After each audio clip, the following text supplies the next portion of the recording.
próxima aula. Deixa eu só, antes que eu esqueça, avisar que na próxima semana eu não vou ter condição de dar aula nem na terça, nem na quinta, nem na sexta. Então a gente não tem aula nenhuma na próxima semana. E aí estamos com uma aula atrasada da aula da semana passada, né? E aí a gente recupera em seguida, tá? Mas na próxima semana não haverá aula. E amanhã também não tem condição. Então a gente recupera depois. Então hoje nós vamos falar, na próxima aula, vamos falar sobre estabilidade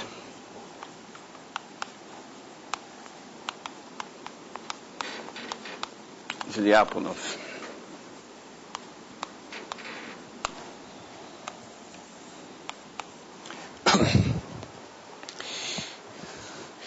E o tipo de questão no qual Lyapunov estava interessado é o seguinte: nós sabemos, pelo teorema de dependência contínua,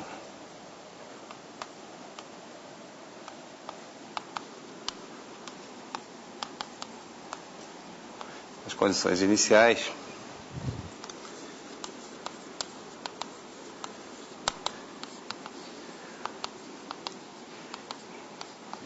nós sabemos que, se nós considerarmos duas soluções muito próximas, duas condições iniciais muito próximas, x e y, e considerarmos as trajetórias, eu estou pensando sempre, não preciso explicitar, equações diferenciais com a propriedade de unicidade de solução. Tá?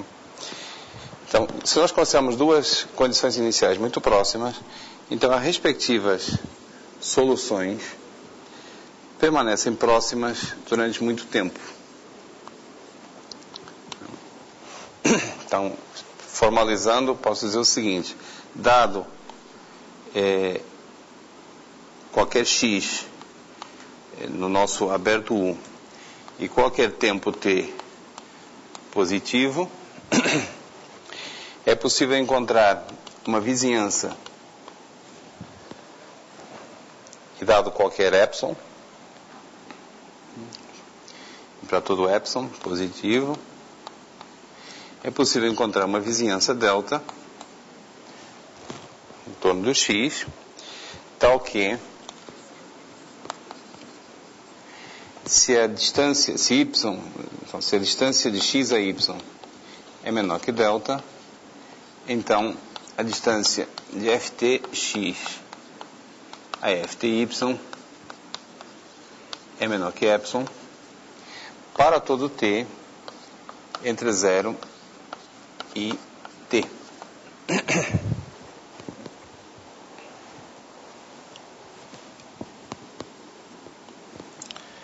Fixado um pedaço compacto, um intervalo da trajetória entre tempo 0 e tempo t, nós podemos garantir, isso segue direto da dependência contínua nas condições iniciais, podemos garantir que para qualquer condição inicial as soluções permanecem próximas também até esse tempo t. Mas isso não quer dizer, isso não garante de jeito nenhum, que as trajetórias permaneçam próximas para sempre. Vamos ver um exemplo.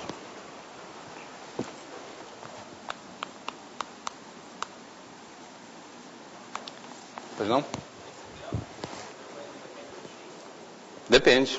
Para todo dado epsilon, dado x e dado t, existe um delta. Tá? A ordem dos quantificadores é essa. Mas o ponto principal, esse ponto é relevante, depende do x. Mas o foco da minha discussão aqui é que depende do t. Depende de quanto tempo vocês querem que as trajetórias permaneçam juntas. Por exemplo, se eu considerar uma equação linear com autovalores 2 e menos 1, já diagonalizada, para facilitar. Tá? Nós estamos falando da equação xy' igual a xy, ou seja, 2x e menos y. Bom, essa é uma equação muito simples, a gente resolve direto. X' igual a x de t, soluções são x de t igual a x0 é a 2t, y de t igual a y0 em a menos t. Tá? Então, o que isso significa em termos de retrato de fase? Significa que para qualquer x0 e y0 que eu considere,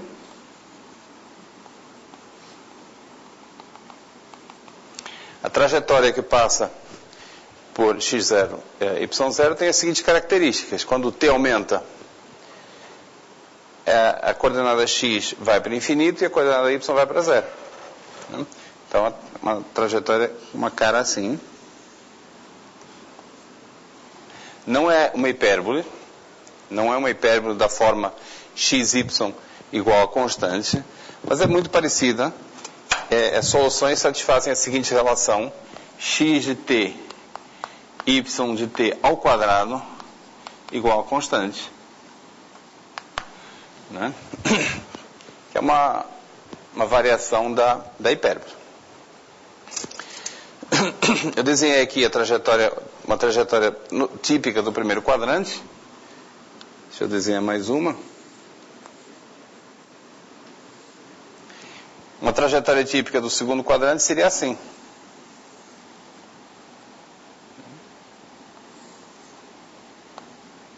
Mesma expressão. No terceiro quadrante, assim. E no quarto quadrante, assim. Todas satisfazendo essa relação aqui. E o que a gente nota aqui? Bom, e tem mais trajetórias ainda. É claro da expressão que se o x0 for zero, o x de t vai ser constante igual a zero, ou seja, uma solução que começa no eixo dos y permanece no eixo dos y. E, então, esses semi-eixos também são trajetórias. Tá? E, finalmente, tem a trajetória na origem. Vocês têm aqui o retrato de fases completo dessa equação.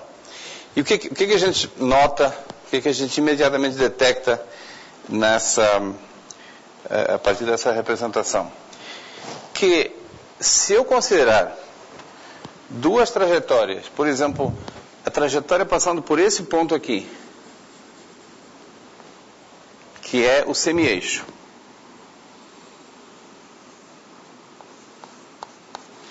e outra trajetória com a condição inicial muito próxima, que é essa aqui, mas fora do semi-eixo, o que acontece?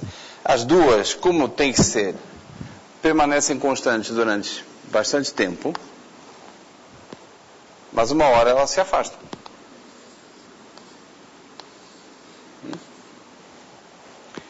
E se eu tivesse mais espaço aqui, eu poderia considerar uma condição inicial ainda mais próxima do eixo dos y.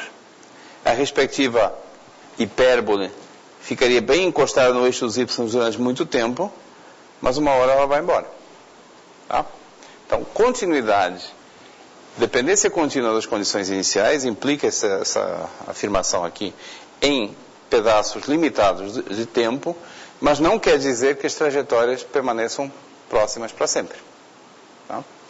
Estabilidade de Lyapunov corresponde à noção que caracteriza situações em que, de fato, trajetórias que começam próximas permanecem próximas para sempre. Tá?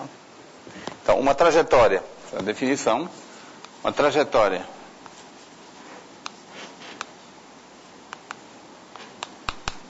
gama de t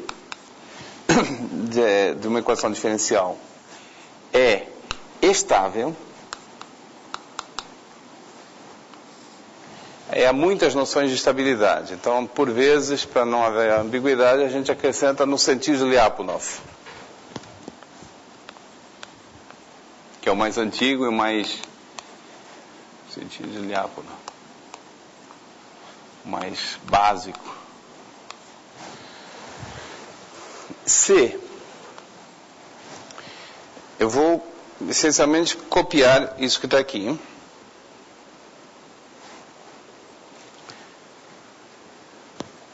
Se para todo epsilon existe um delta tal que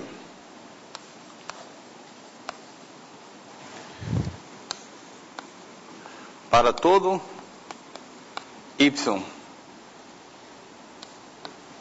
na bola de centro gama de zero e raio delta, a gente tem que a trajetória do x e a trajetória do y permanecem a distância epsilon para sempre.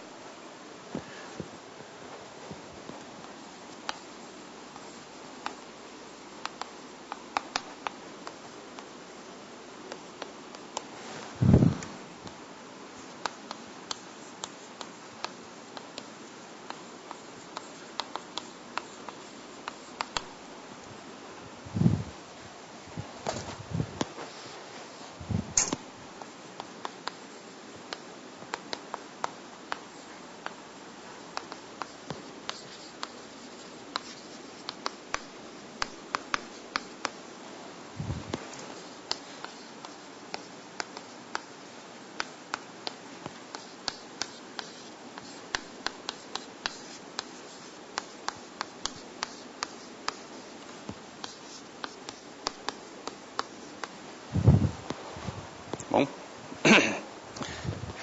só para fazer sentido, quando eu digo para sempre, eu preciso da primeira condição. Eu exijo que qualquer ponto nessa vizinhança tenha a sua trajetória definida para todo o tempo positivo e para todo o tempo positivo satisfaça o correspondente a isso aqui. Tá? Então, essa é a noção de estabilidade de diápono. E ela é importante do ponto de vista de aplicações, de modelagem, porque ela tem um significado muito claro. Significa que no sistema que eu estou modelando, se por acaso eu substituir uma condição inicial por uma condição inicial próxima, x pelo y, digamos que chame x o gama do zero e o y é o gama y de zero.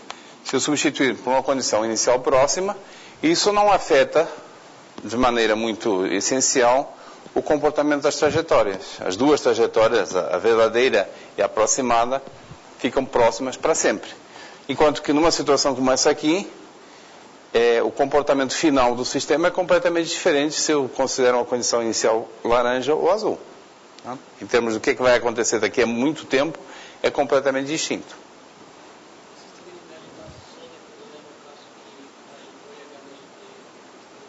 Para todo o tempo. Porque, em particular, eu estou exigindo isso aqui para o próprio x, para o próprio gama de t.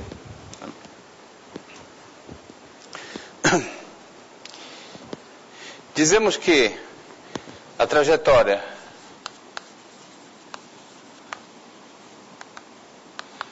é assintoticamente estável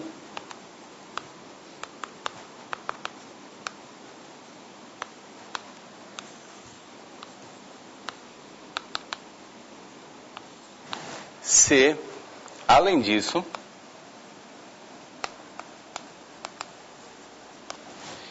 a distância entre o gama de t e o gama y de t vai para zero quando t vai para infinito.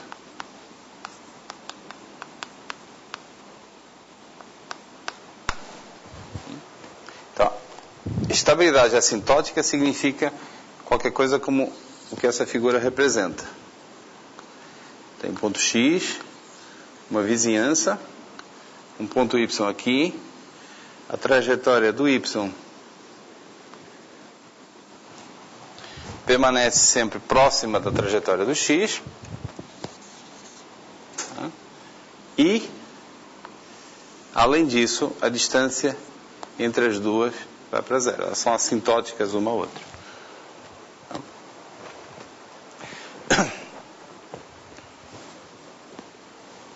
Então, determinar... Deixa eu só fazer mais uma observação de terminologia. Eu mencionei, e não vou dizer muito mais sobre isso, que há várias maneiras de definir estabilidade de trajetórias. Mas eu queria também observar que a palavra estável é usada em EDO e em dinâmica em dois contextos que não têm nada a ver um com o outro. Isso, por vezes, causa confusão. Eu já mencionei aqui na aula a noção de estabilidade estrutural.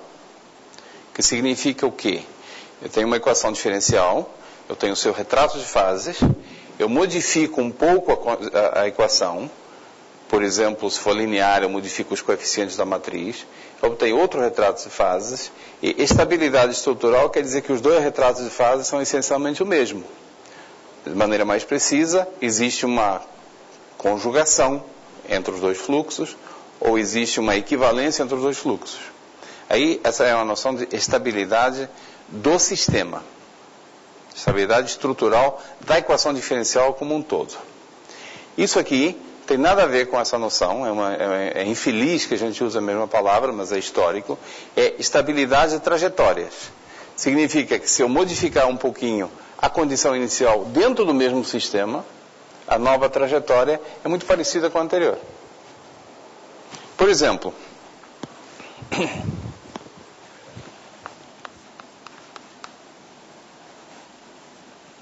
primeiro um exemplo Por exemplo, se eu considerar o pêndulo simples, tá? E eu considerar essa trajetória aqui, que consiste em ter o pêndulo na vertical parado. Essa é uma trajetória estacionária, portanto começa com condição inicial, ângulo zero e velocidade angular zero e permanece assim. E é uma situação, é uma trajetória estável. Por que que é? Porque se eu considerar uma condição inicial muito próxima, por exemplo, o que vocês sugerem? Parada, quer dizer, aqui na vertical, mas com um pouquinho de velocidade. Só um pouquinho. O que vai acontecer? Vai acontecer isso. Mas, tanto em termos de posição, quanto em termos de velocidade, essa trajetória nunca se afasta muito da trajetória estacionária. A velocidade fica sempre baixinha e o ângulo fica sempre pequeno. Tá? Então, essa trajetória estacionária é uma trajetória estável. Pergunta para vocês, é ou não assintoticamente estável? Não é. Porque se eu considero uma trajetória com uma condição inicial próxima, como essa que eu mencionei há pouco, o que vai acontecer é que ela vai oscilar, ela nunca vai se afastar muito da estacionária, como eu já mencionei, mas também não vai se aproximar. Até por conservação de energia. Não pode se aproximar da estacionária, que a estacionária tem energia zero, e essa tem um pouquinho de energia. Tá? Então, no pêndulo simples,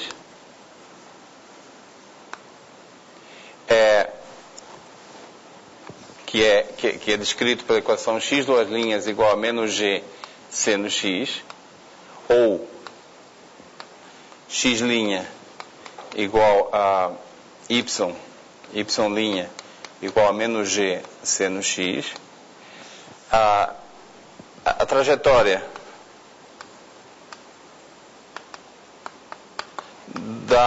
de 0, 0, trajetória com condição inicial x0, y0 igual a 0, 0, é estacionária.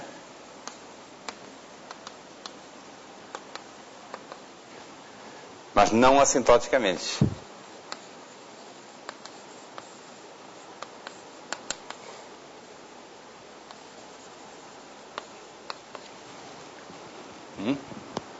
Agora, ainda no pêndulo, vocês conseguem ver... Eu não provei, tá? Eu só agitei os braços para... Diga.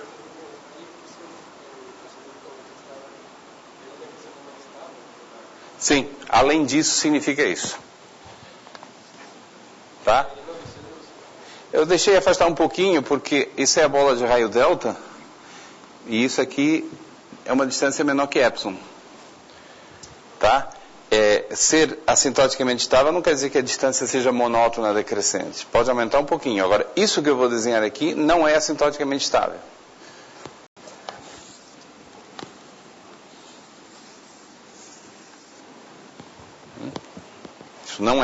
Isso não é nem estável. Tá? Estável significa que se começa perto, nunca chega muito longe. Mas pode até, não precisa ser monótono.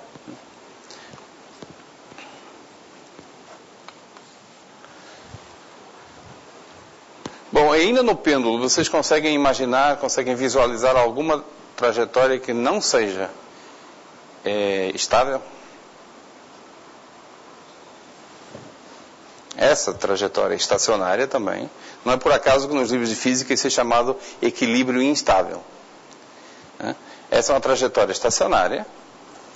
Se eu modificar um pouquinho a condição inicial, por exemplo, inclinando um pouquinho para a direita, as duas trajetórias vão permanecer próximas durante muito tempo, porque eu inclinei só um pouquinho. Vai demorar, vai começar a cair, mas vai cair muito devagar.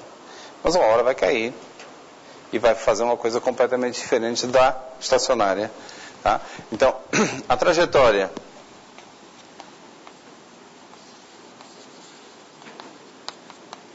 de x0, y0 igual a 0, igual a π0, não é estável, é instável. A definição de instável é a mesma coisa que não estável.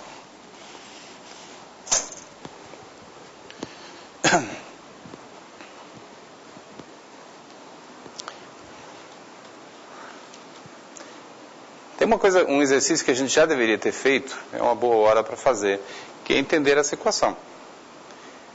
Em particular para provar as coisas que eu estou fazendo aqui, né? Eu estou usando só a intuição de observação física, não estou provando nada. Tá? Então deixa eu passar um exercício aqui relacionado com isso, que é o seguinte.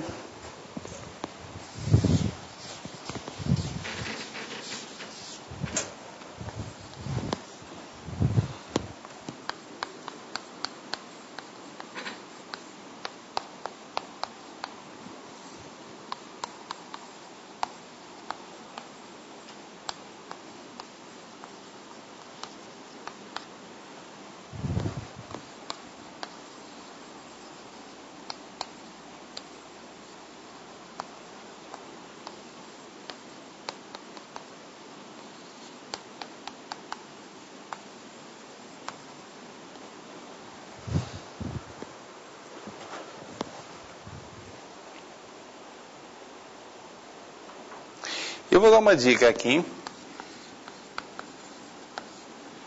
que ajuda muito, que é o fato de que essa equação diferencial admite uma integral primeira. Eu já mencionei, já introduzi essa anotação numa aula anterior, é uma anotação meio antiga, muito antiga, do século XVII ou XVIII. Uma integral primeira é uma função que permanece constante ao longo de trajetórias. Tá? Eu vou escrever quem é essa função.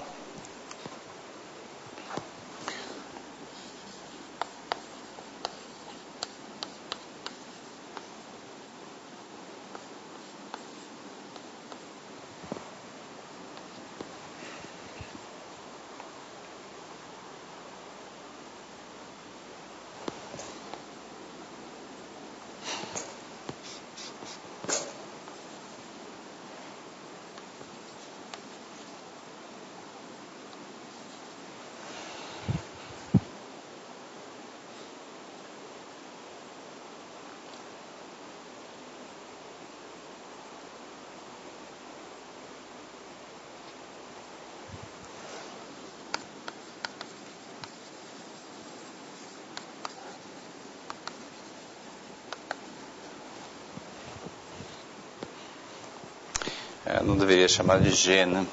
Deixa eu chamar de E. A função é xy igual a 1 meio x quadrado, 1 meio y quadrado menos g cosseno de x é uma integral primeira. Ela é constante ao longo de trajetórias. Então isso significa, em particular, que trajetórias estão contidas em curvas de nível dessa integral primeira. Tá? Se vocês entenderem um pouquinho como é que é essa função, vão saber que as trajetórias estão contidas aí dentro.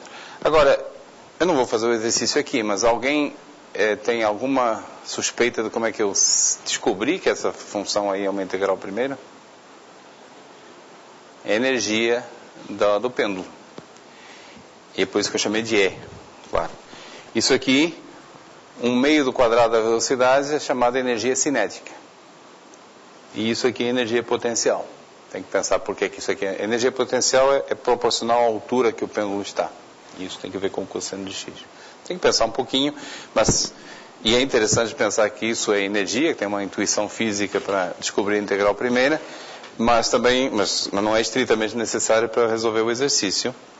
Uma vez que você encontra essa função aqui, é muito fácil verificar que ela a partir disso aqui, verificar que ela é constante ao longo de trajetórias. Então, em particular, uma vez feito esse exercício, eu tenho uma pergunta adicional que eu não vou nem escrever porque não tenho espaço, se existe alguma trajetória assintoticamente estável. Estável nós já encontramos. Estável. Escrevi estacionária, mas é estável. Mas não encontramos nenhuma trajetória assintoticamente estável.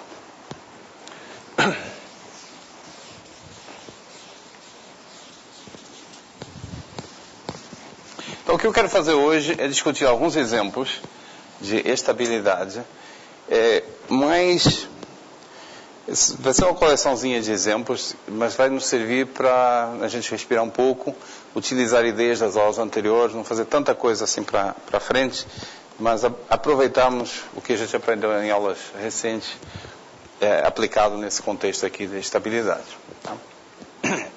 Então, o primeiro exemplo que eu quero mencionar aqui é o seguinte: vamos considerar uma equação linear, x' igual a ax, onde A é atrator hiperbólico.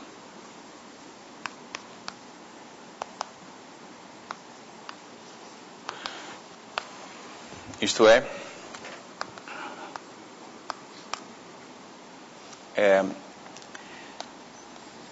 todo valor característico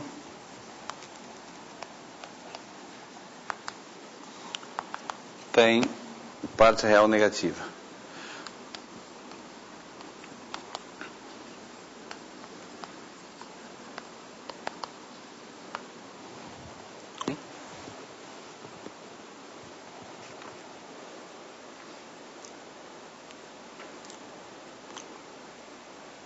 Então, nós sabemos calcular as soluções dessa equação. O fluxo é dado por EATAX.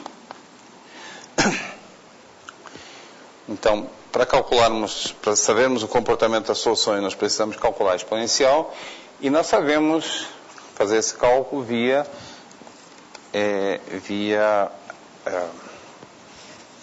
forma canônica de Jordan.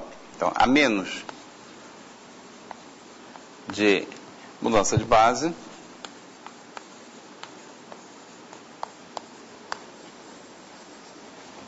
nós temos que A se escreve como A1 até a N, onde os AIs, eu vou fazer o caso complexo, não tem nada, onde os AIs são soma de DI mais NI,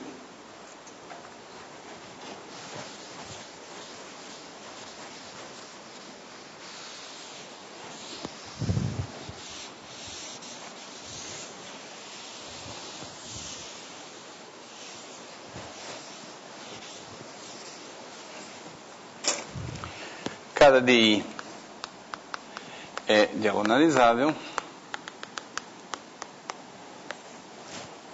e cada NI é nilpotente.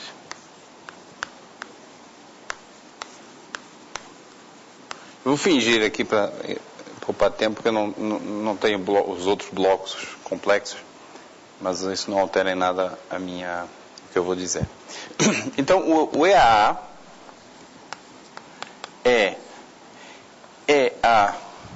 aí se obtém exponenciando cada um desses blocos, que por sua vez se obtém exponenciando DI e NI e multiplicando.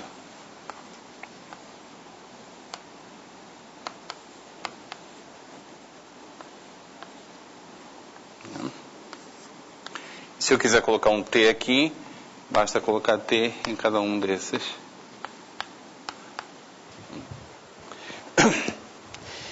agora, os EAT-DJ, TDI, são EAT lambda I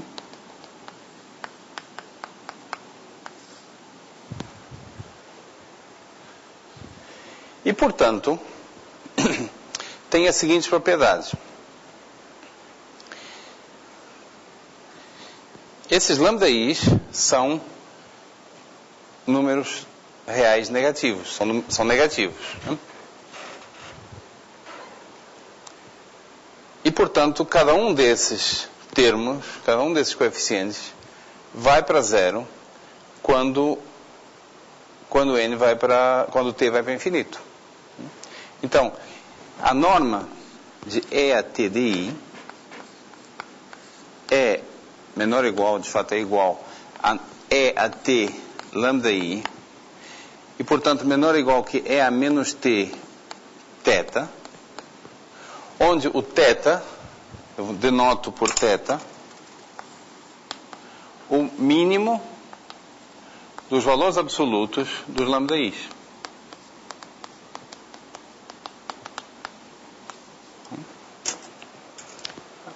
Só para ficar claro, a rigor eu deveria estar considerando também o caso dos blocos tipo complexo, mas não altera em nada o que eu estou dizendo. Tá certo? Mínimo, né? O que eu estou dizendo aqui? Eu estou dizendo que lambda I é menor ou igual que menos θ. Ou seja, eu estou dizendo que θ é menor ou igual que menos lambda I, que também é o valor absoluto de lambda I. Tá certo? Tá bom? Então eu devo escolher para θ o menor dos valores absolutos dos lambda I. Tá?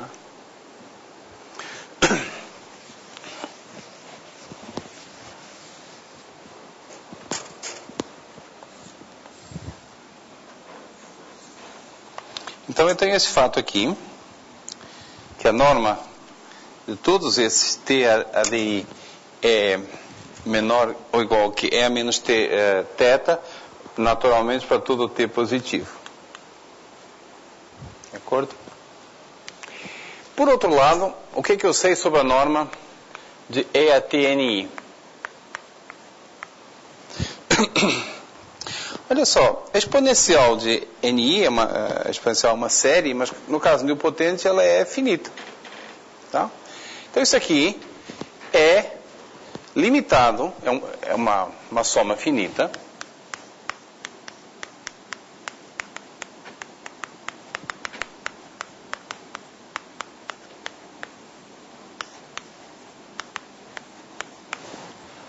Tá? E, portanto, em termos do t, é limitado por algum polinômio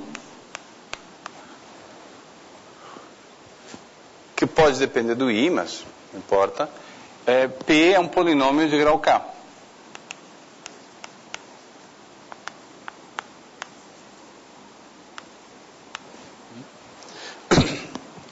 Quando t cresce, essa expressão pode até crescer, mas cresce no máximo polinomialmente.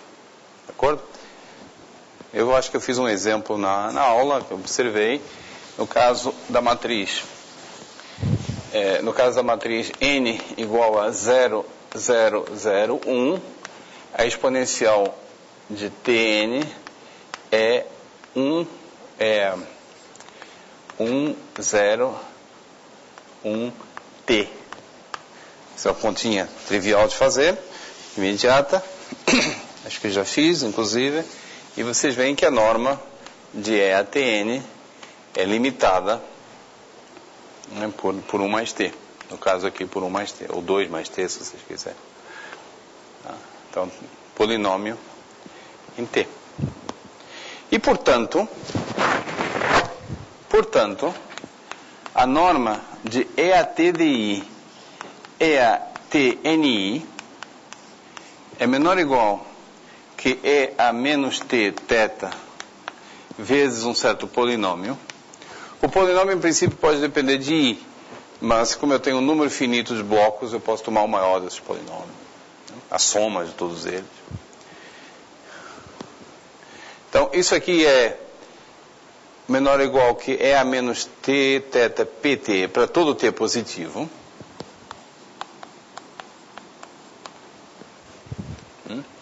E agora, vocês sabem que dessas duas funções, um polinômio e um exponencial, a mais forte que determina o comportamento do produto é a exponencial. Então, isso aqui é menor ou igual. Eu posso majorar essa expressão por uma constante C, E a menos T. Infelizmente, eu não posso colocar θ, mas posso colocar θ0, onde θ0 é qualquer coisa menor que o θ. E eu ainda quero que seja positivo. Aumentando um pouquinho o expoente, eu aumento substancialmente aliás, diminuindo um pouquinho o coeficiente no expoente, eu aumento muito a exponencial e portanto, isso absorve o polinômio. Isso e a constante absorvem o polinômio. Tá certo? Então, fixado qualquer θ0 um pouquinho menor que o θ, mas eu ainda vou escolher o positivo, eu tenho... Então, o que a gente provou desse jeito foi o seguinte. Provamos que existem θ0 positivo e C positivo, tais que a exponencial de TA, a norma da exponencial de TA é menor ou igual que C E a menos T θ0 para todo T maior ou igual que zero.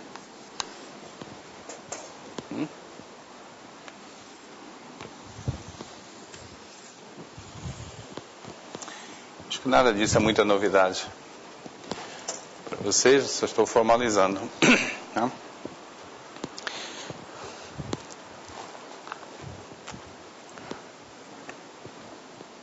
Bom, o que isso tem que ver com a nossa... E esse θ0 pode ser escolhido como qualquer coisa, qualquer número, ligeiramente menor que o menor valor absoluto. Aqui eu deveria ter colocado, de fato, a menor parte real. Tá? E aqui, θ0,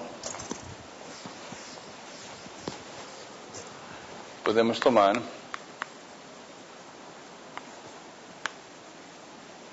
qualquer θ0 menor que o mínimo dos valores absolutos das partes reais dos autovalores, dos valores característicos.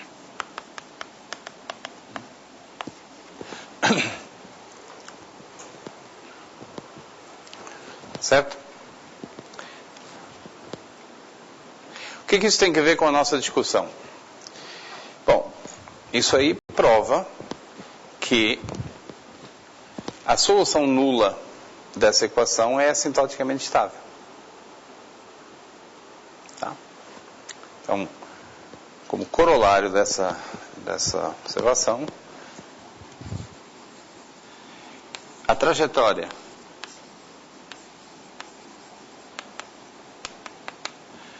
gama de t constante igual a zero é assintoticamente estável.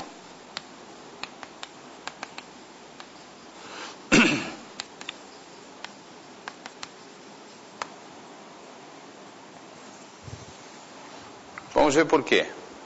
É meio óbvio, mas uma vez feito esse trabalho, mas vamos ver por quê. Vamos, por uma vez, escrever isso aí.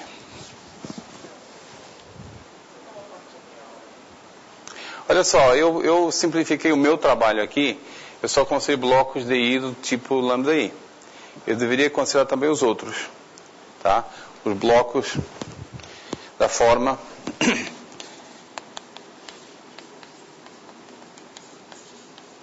RI, em que RI é alfa I menos beta I, alfa I. E esses aqui a gente calculou a exponencial. Esses aqui a gente pode escrever como αi vezes a identidade.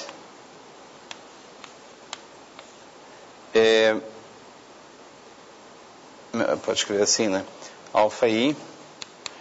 αi mais 0 menos beta-i 0. Com isso a gente pode exponenciar, tá bom?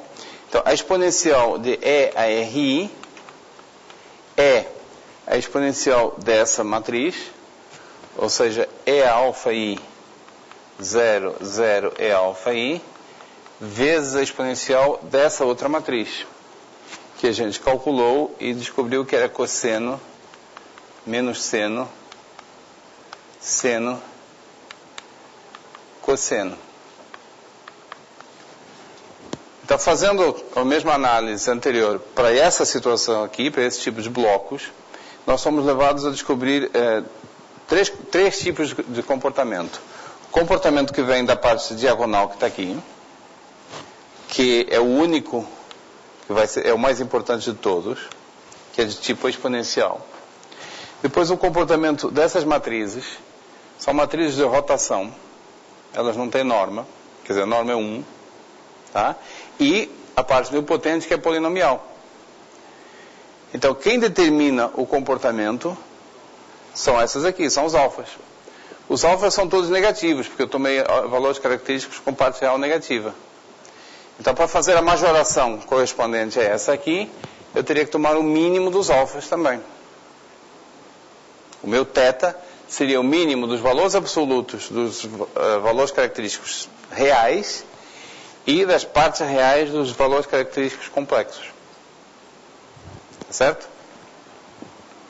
Chegou uma hora que eu canso de ficar fazendo o caso real e o caso complexo o tempo todo, porque não acrescenta... Estou pensando no caso real, né? Pensando apenas no caso real.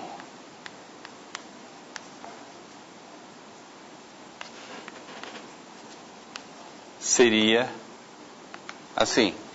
Mas no caso complexo, você tem que... A parte exponencial que surge está relacionada com as partes reais dos autovalores complexos. Então o que a gente tem que fazer é olhar a menor delas em valor absoluto.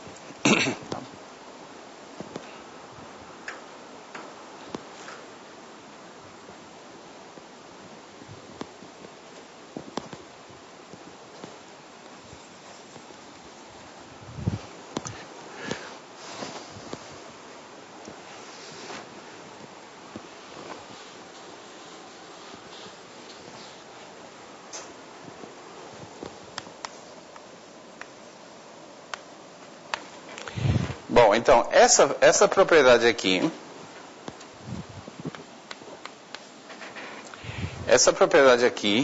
implica o seguinte.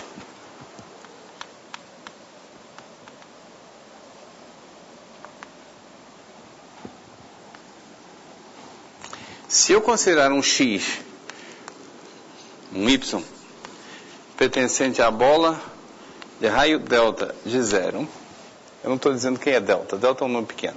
Tá? Então, a trajetória dele, o FTY, que é EATA aplicado no Y, em norma,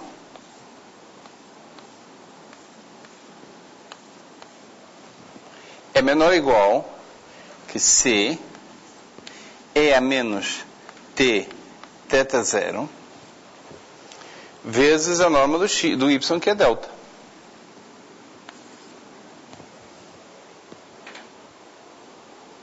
De acordo? A matriz EATA, a sua norma de operador, é menor que... é limitada por aquele número. E, portanto, a norma da imagem é menor que a norma da matriz vezes a norma do vetor. É isso aqui para todo o T. Né? E isso aqui é menor que epsilon.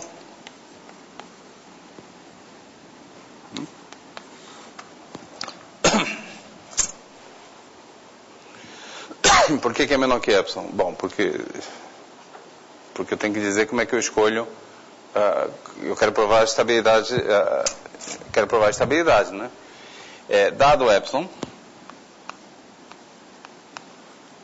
qualquer, tomamos delta igual. Eu olho para cá e vejo que eu quero tomar delta igual a epsilon sobre C. E então, isso implica isso aqui. Então, uma trajetória que comece dentro da bola de raio delta. Isso aqui é delta. Uma trajetória que comece com um Y aqui dentro nunca sai da bola de raio epsilon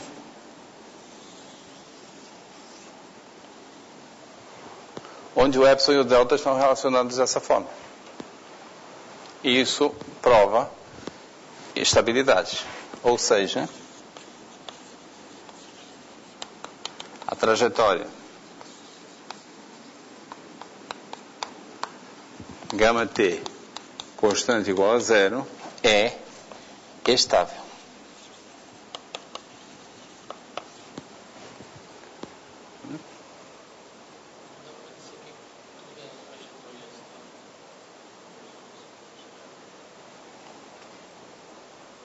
Vamos pensar um pouquinho nisso. Mas deixa eu terminar o caso da trajetória nula, tá? A trajetória constante. Eu provei estabilidade, mas de fato segue que é assintoticamente estável.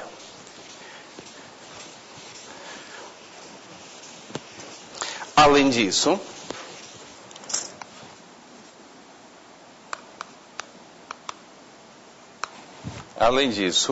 a distância entre o ETAY e o zero, que é, evidentemente, o ETAY, vai para zero quando t vai para mais infinito.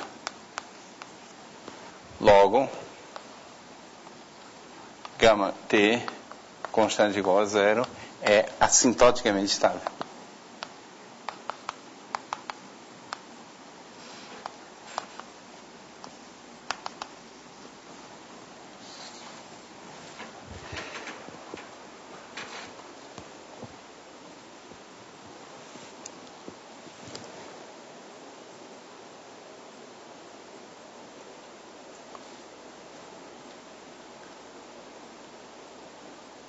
Agora, você perguntou outra coisa. Perguntou sobre se toda a trajetória tem dado x qualquer, a sua trajetória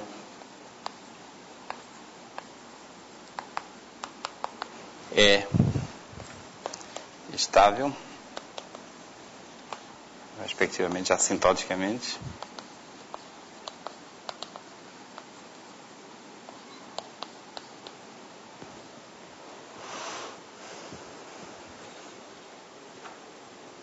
O que vocês acham?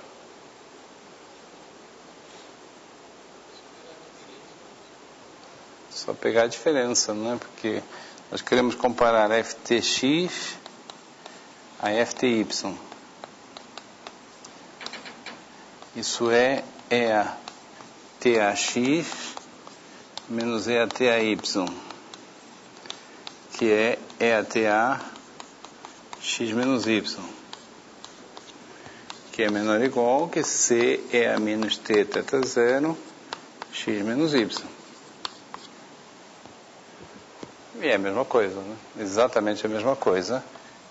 Isso aqui é menor que C é a menos T θ zero delta, que é menor que epsilon, para todo t maior ou igual a zero. A resposta é sim.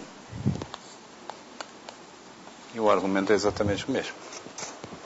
Então, no caso de um atrator linear, todas as trajetórias são assintoticamente estáveis. No caso de um atrator linear, não é grave cometer um pequeno erro na condição inicial, porque esse erro de fato vai sendo diminuído à medida que o tempo passa. Exemplo 2.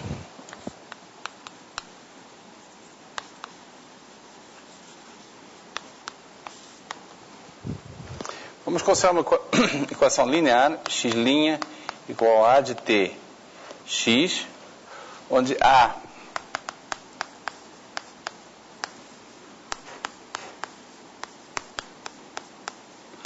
é periódica, contínua e periódica.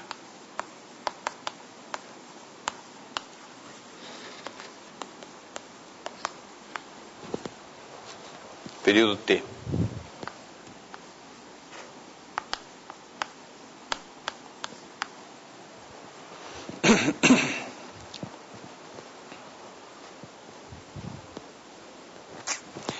Coisa que a gente aprendeu na semana passada é que pelo teorema de Floquet,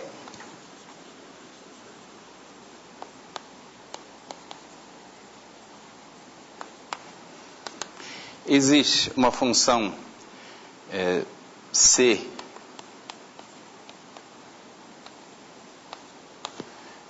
também T periódica,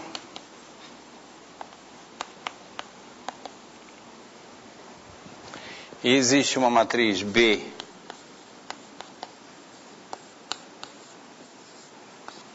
tais que a solução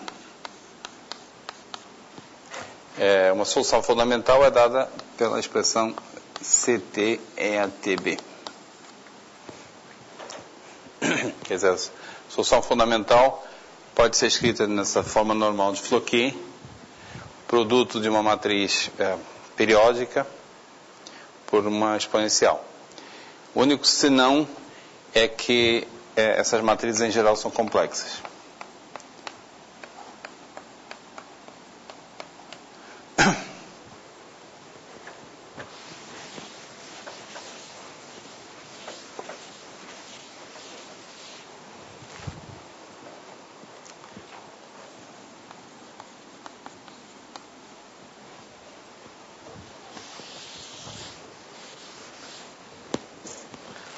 O que a gente pode concluir daí? Isso é uma das utilidades do teorema de Floquet. Se nós soubermos alguma coisa sobre essa matriz B,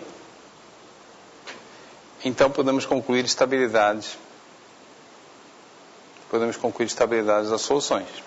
Se B é um atrator hiperbólico,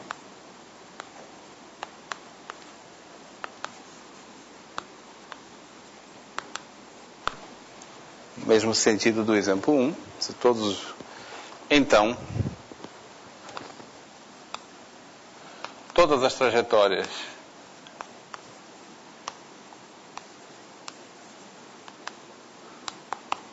de x' igual a tx são assintoticamente estáveis.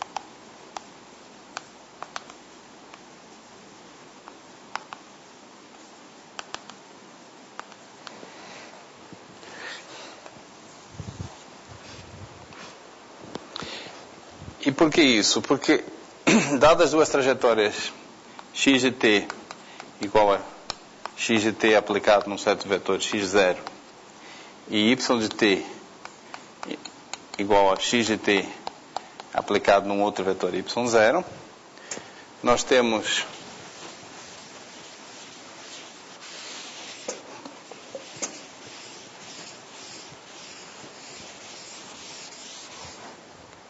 dadas.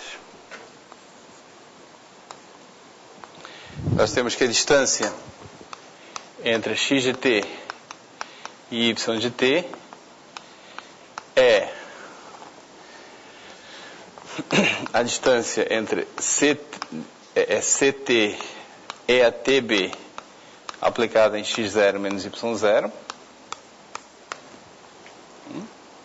Agora observem o seguinte: C é uma matriz, é uma função, depende de t, mas é uma função contínua e periódica. Então, existe o máximo da norma do C de T.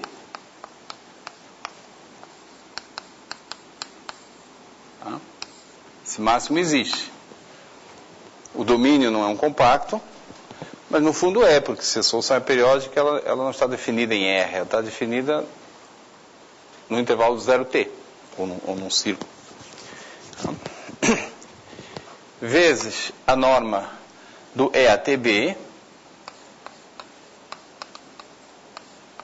Bom, a norma do E até B é majorada, por causa dessa fórmula aqui, é majorada por uma constante. Eu vou mudar o nome da constante porque eu já usei a letra C para outra coisa. K E a menos T, θ 0, vezes x0 menos y0.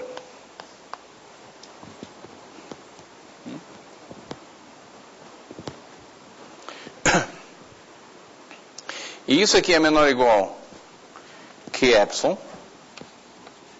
para todo t positivo, sempre que x0 menos y0 seja menor que delta, e o delta seja escolhido da seguinte forma: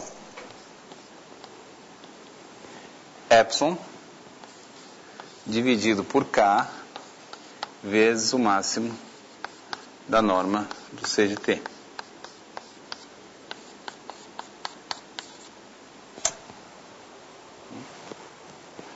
Então, trajetórias que começam próximas. No fundo, eu estou dizendo algo muito óbvio. A partir do momento que eu sei que o x de t é dessa forma, esse termo aqui está um pouco como os termos polinomiais há pouco. Ele pode ser grande, mas é limitado. Limitado no tempo porque é periódico. O termo exponencial é quem vai mandar. E o termo exponencial, uma vez que eu suponho que B é um atrator, decresce exponencialmente. Então, temos essa expressão aqui. Tá? Então, nesse contexto aqui, se o B for um atrator hiperbólico, então todas as trajetórias são assintoticamente estáveis. Diga.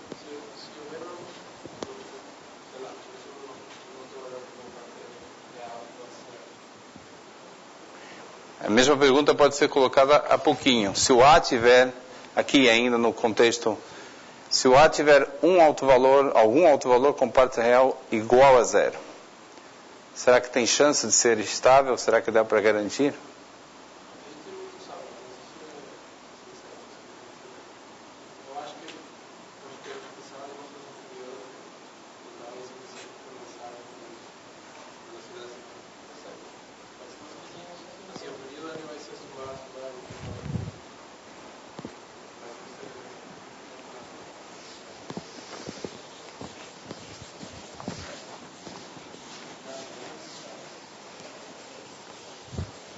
Ok, eu vou passar aqui 2 ou 3 exercícios simples para vocês pensarem que são a resposta a essa sua pergunta.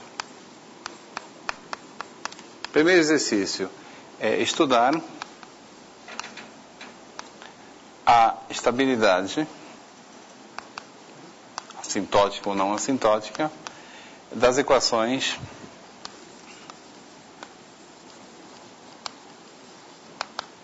x' igual a x, onde A é o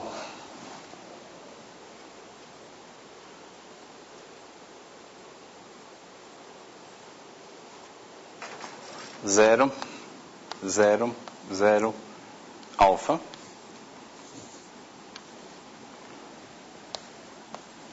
A igual a 0 menos beta, beta, 0. Essas são duas matrizes com autovalores cuja parte real é nula. Então, eu vou colocar talvez mais um terceiro exemplo. A igual a 0.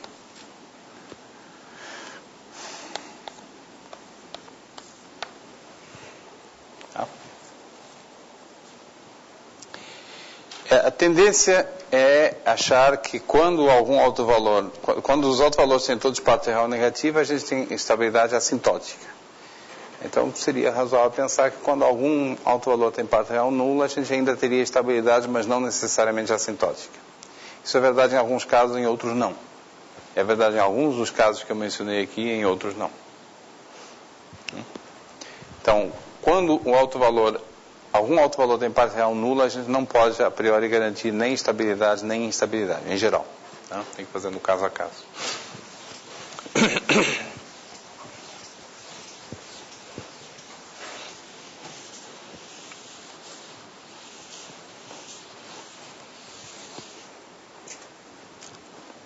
Um outro exercício que eu quero passar, um pouco perdido da aula anterior.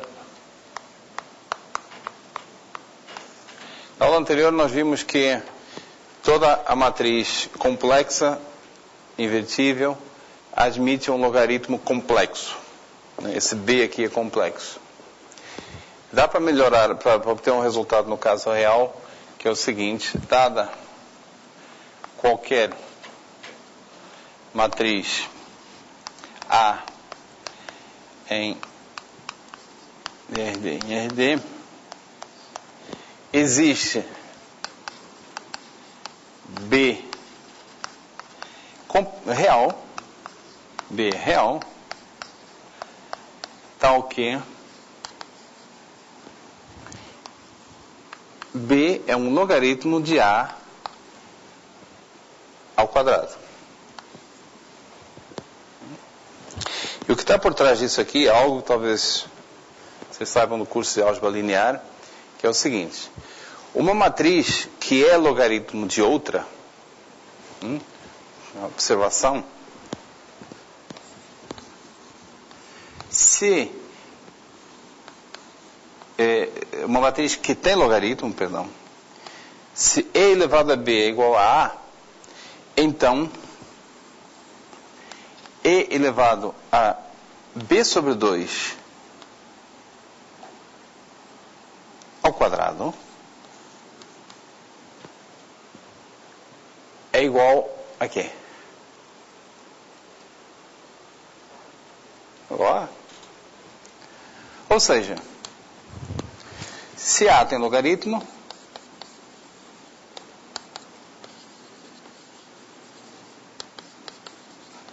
então A tem raiz quadrada.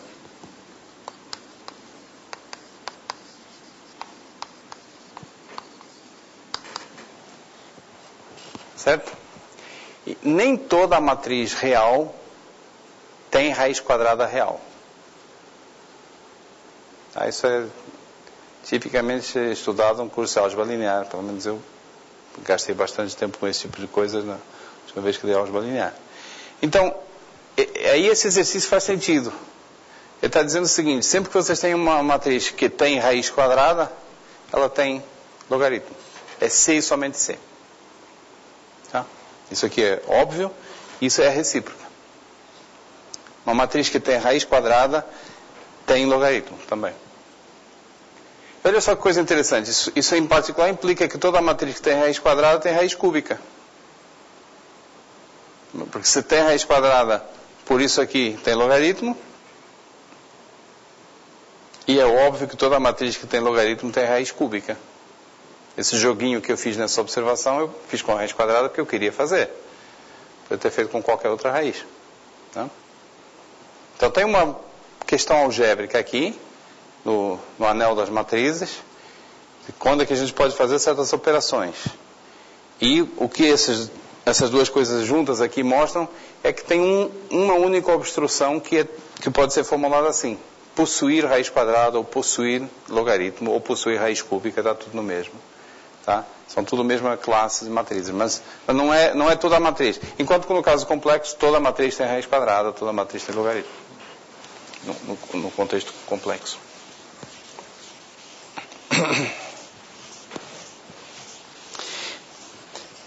Então, essas coisas que eu falei até aqui, essencialmente são o que era conhecido quando Lyapunov abordou a questão da estabilidade. Tá? Ele provou várias coisas e deixou outras por provar. Eu quero, pelo menos, enunciar um teorema dele. Não sei se eu vou ter paciência de prová-lo. Acho que sim, mas enfim, vamos provar talvez alguma coisa. Mas que é já uma contribuição dele nova à teoria da estabilidade. E deixa eu pelo menos enunciar o teorema.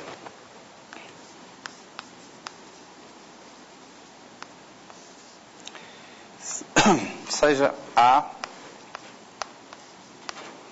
um atrator hiperbólico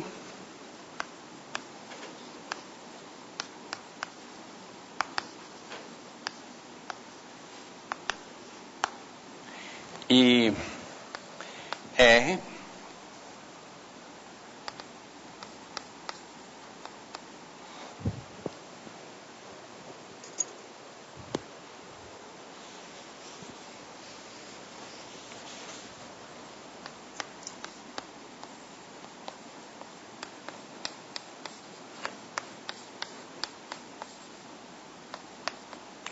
a função C1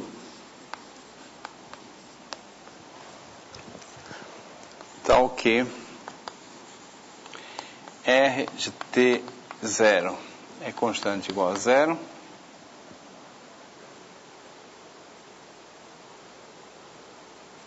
e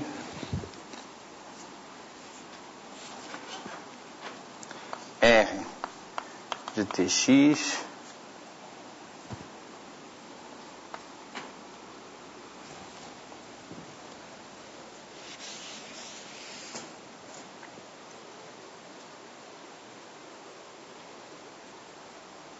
e limite quando x vai para 0 R de Tx sobre x é igual a 0.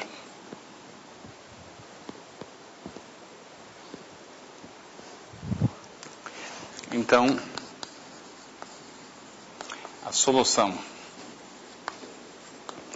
gama T constante igual a 0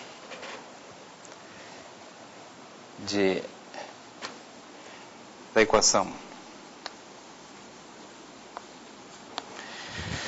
x' igual a ax mais E Tx é assintoticamente estável.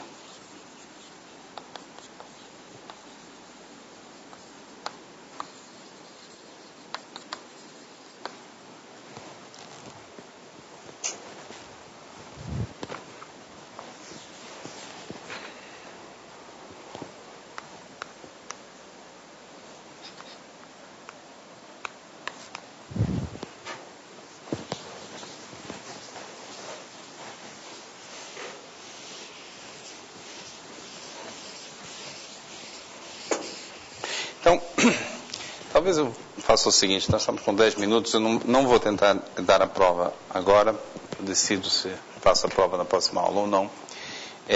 Prefiro discutir um pouco a ideologia desse teorema. Então, o que o teorema está dizendo? Evidentemente, generaliza o primeiro exemplo. Está dizendo que numa equação como essa esse tipo de equação tem um nome, chama equação quase linear.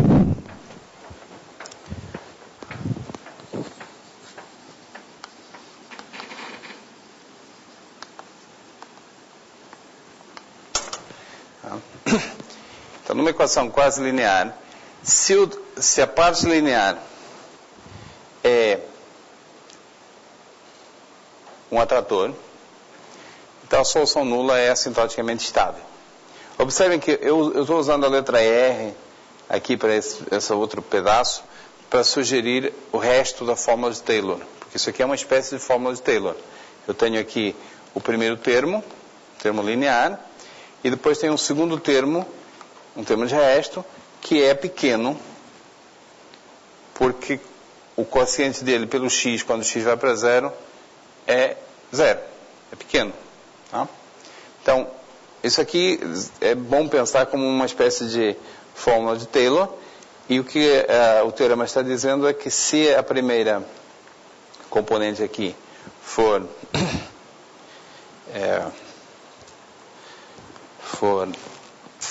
um atrator, isso basta para garantir estabilidade assintótica da solução nula. Tá? Talvez uma observação aqui vale a pena fazer. Se a gente tem uma equação, dada uma equação qualquer, uma solução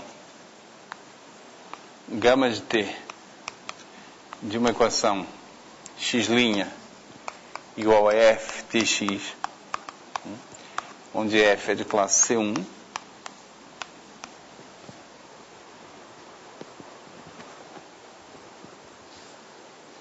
nós podemos fazer a seguinte mudança de variável. Podemos escrever x igual a y mais gama de t, uma mudança de variável dependente do tempo. Tá? E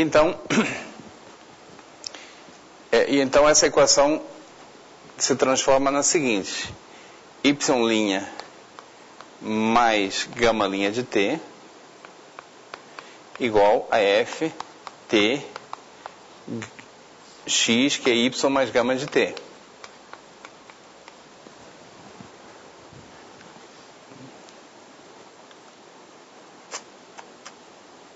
Ou seja, y' igual a f de t y mais gama de t menos gama' de t.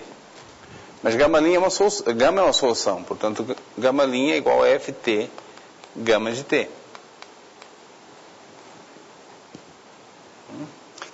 Deixa eu fazer aqui do lado uma figura para explicar o que eu estou fazendo. Eu estou fazendo uma mudança de variável. Eu tenho aqui o tempo e o eixo do x, tá? E tem uma certa solução aqui, gama de t. Esse é o gráfico da gama de t. De acordo? Estou fazendo uma mudança de variável, cujo efeito é o quê?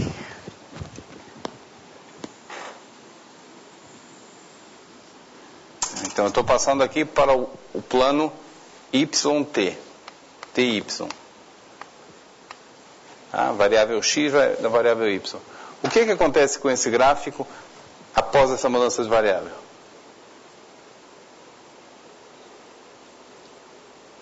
Tem que subtrair gama de t. Então, o que acontece com ele? Vira zero. Isso aqui vira o eixo dos t's. Tá? X igual a gama de t é o mesmo que y igual a zero. Tá certo?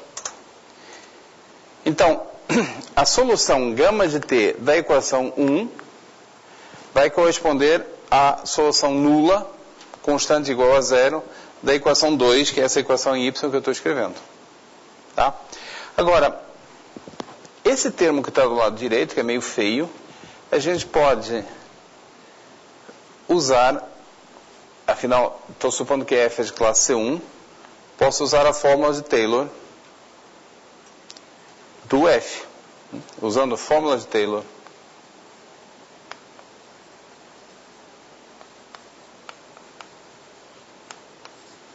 eu concluo que isso aqui é igual a derivada de f em ordem a x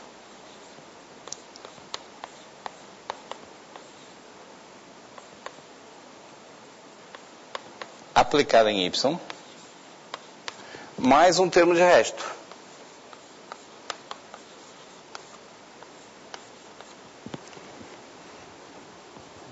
Então, a solução gama de t da equação 1 corresponde, via mudança de variáveis, corresponde à solução nula da equação 2, que é essa equação aqui. Y' igual a ATY mais RTY, onde o AT é essa derivada aí.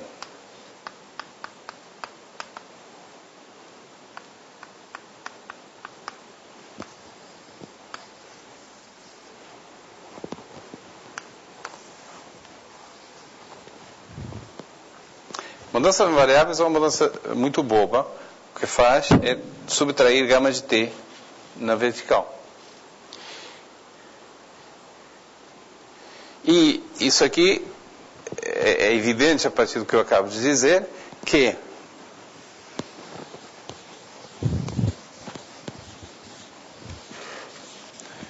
gama de t é solução estável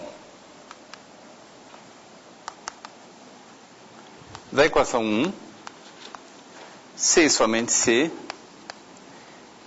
a função, vamos dar um nome a essa solução, a solução gama de zero, solução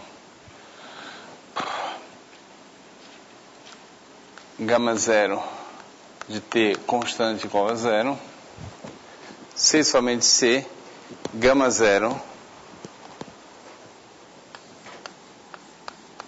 constante igual a zero é solução estável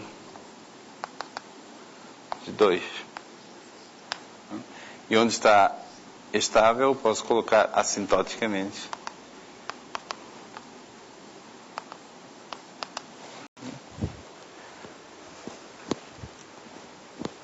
Porque estabilidade significa que trajetórias que começam próximas aqui nunca vão se afastar muito.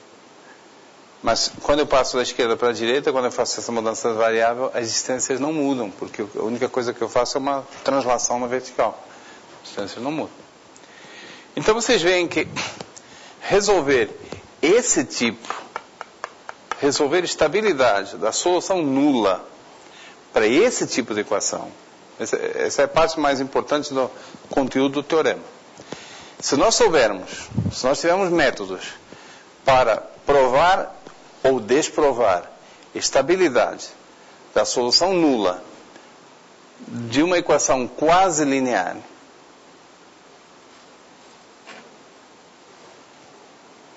nós teremos com isso um método geral para provar estabilidade de qualquer solução, de qualquer equação diferencial em que o campo de vetores é C1. Tá? Então, essa é a estratégia do Lyapunov. Por que estudar equações desse tipo? Bom, porque esse argumentinho simples aqui via fórmula de Taylor mostra que se eu sei, e aquela observação final, se eu sei caracterizar a estabilidade da solução nula para uma equação diferencial quase linear, esse termo aqui, esse resto da fórmula de Taylor satisfaz as duas condições, evidentemente. Isso faz parte da... Se eu sei fazer isso, então eu tenho um método geral para caracterizar a estabilidade de qualquer solução de qualquer equação diferencial. Tá certo? Onde é que a manta não cobre? É que o teorema não trata a equação geral dessa forma. Trata o caso em que a parte linear não depende do tempo. Tá? O teorema não resolve... Bom, várias coisas. Primeiro, ele só dá uma condição suficiente para a estabilidade. Tá? Não trata de instabilidade, condição necessária, etc. Mas mais importante do que isso em termos de matemáticos é que isso aborda um caso particular, que é o caso em que o A de t não depende do tempo. Tá? E, para encerrar, eu queria só comentar o seguinte. Lyapunov não parou aqui. Eu vou decidir até a próxima aula se eu provo esse teorema ou não, mas essa historinha é tão importante quanto a prova do teorema. Lyapunov não parou aqui. Ele tentou pensar como fazer o caso não autônomo. O teorema não faz muito sentido, porque eu começo aqui supondo que os autovalores da matriz têm todos parte real e negativa. Aqui não tem matriz, aqui tem uma função matricial. Tá? Então, Lyapunov teve a seguinte ideia.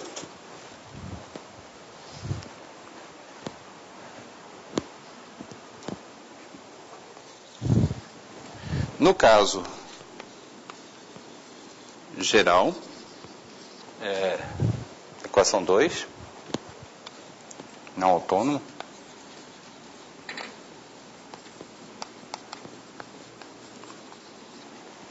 ele pensou o seguinte: O importante nesse argumento todo é saber que a norma do fluxo do A vai para zero, exponencialmente. Então,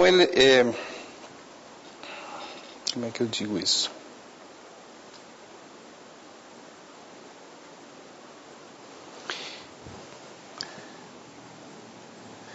Ele propôs teve a seguinte estratégia: considerar o fluxo Ft da equação linear x' igual a Tx.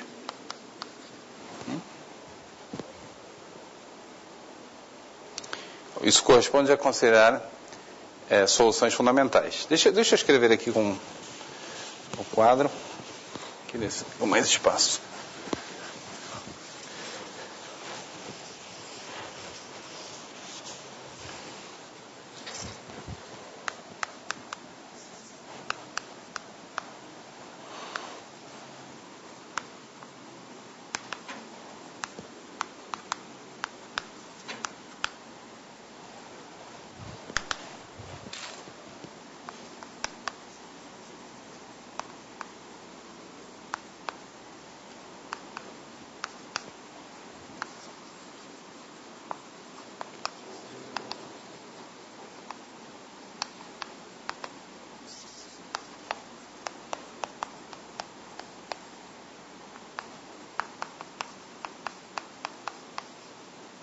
Quer dizer, sem aquele termo de resto. Tá? É uma equação linear, deveríamos ser capazes de dizer coisas. Temos toda uma teoria sobre equações lineares que foi desenvolvida também para isso. E considerar o seguinte número: lambda igual ao limite 1 sobre n log da norma do Ft. Ft aqui é, no caso linear, Ft é uma aplicação linear. Ft de x é aplicação linear. Como é? Ft, aplicação linear.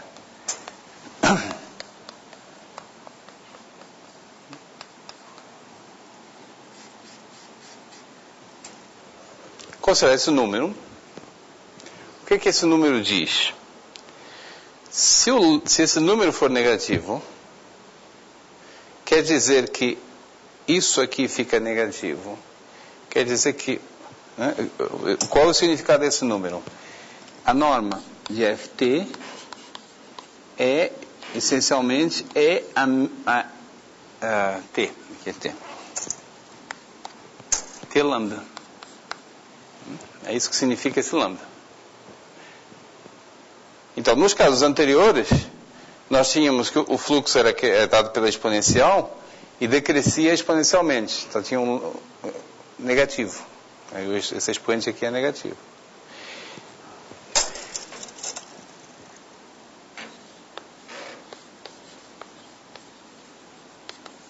Que lambda negativo implica estabilidade assintótica.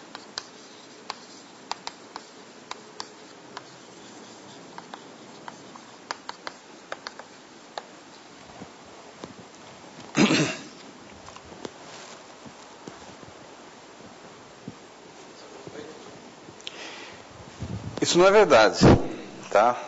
O próprio Lyapunov rapidamente percebeu que não basta. Isso aqui é uma estratégia. Tá? Estratégia para o caso geral não autônomo, da equação 2. Tá? E a gente quer fazer um teorema mais geral em que permite que o A dependa do T. Precisa substituir a ideia de alto valor do A. Precisa substituir a ideia de atrator hiperbólico, encontrar uma definição. E a definição que ele pensou foi: vamos considerar a equação linear, o respectivo fluxo, e vamos dizer que é um atrator se a norma decair exponencialmente. Isso é traduzido por esse número aqui, que Bom, a priori a gente não sabe se o limite existe ou não, então a gente pode talvez estudar o limite sup. Tá? E a ideia dele é que quando esse limite sup aqui for negativo, isso deveria caracterizar a ideia detratora e portanto, daria estabilidade assintótica. Esse número aqui foi batizado depois por expoente de Lyapunov.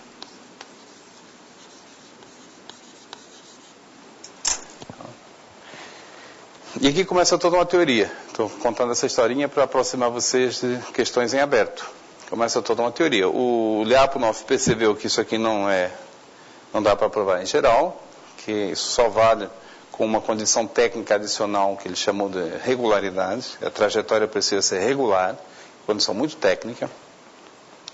Vários anos depois, o Zeledets provou que, num certo sentido, quase todas as trajetórias são regulares, e aí esse número não é um limite sup, é um limite, de fato existe, enfim, etc. Mas isso tardou uns 50 anos em ficar clarificada a situação. Tá? Isso aqui escapa, a partir daqui escapa do âmbito do curso, mas eu quis aproveitar a história para apontar uma direção em que tem questões em aberto. Então, em termos da questão inicial, o avanço não foi muito importante, o que há um muito melhor entendimento de em que condições uma propriedade como essa, de tipo baseada em expoente Lyapunov, pode conduzir à estabilidade assintótica. Bom, mas eu não quero avançar demais, isso aqui é uma historinha, e eu vou pensar até a próxima aula se eu provo esse teorema ou não. De qualquer modo, a prova está no livro de Sotomayor. É uma aplicação simples da desigualdade do grau 1. Ok, por hoje é tudo.